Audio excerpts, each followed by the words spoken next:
বিধানসভা নির্বাচনের প্রাক্কালে নদিয়ার চাপড়ায় বড়সড় রাজনৈতিক ভাঙনের ঘটনা সামনে এলো। শাসক দল তৃণমূল কংগ্রেস ছেড়ে ইন্ডিয়ান সেকুলার ফ্রন্টে যোগ দিলেন একাধিক জনপ্রতিনিধি ও কর্মী সমর্থক।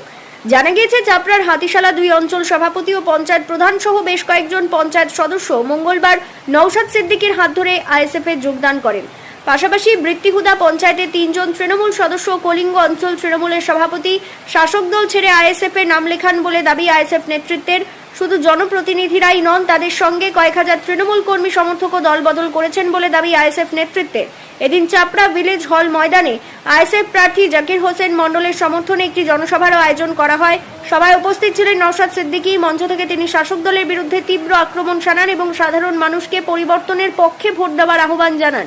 বিধানসভা নির্বাচনের দোরগোড়ায় গণযোগদান রাজনৈতিক মহলে যথেষ্ট তাৎপর্যপূর্ণ বলে মনে করা হচ্ছে।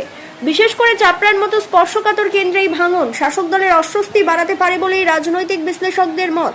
চাপড়া থেকে পবিত্র সরকারের রিপোর্ট, জি নিউজ বাংলা।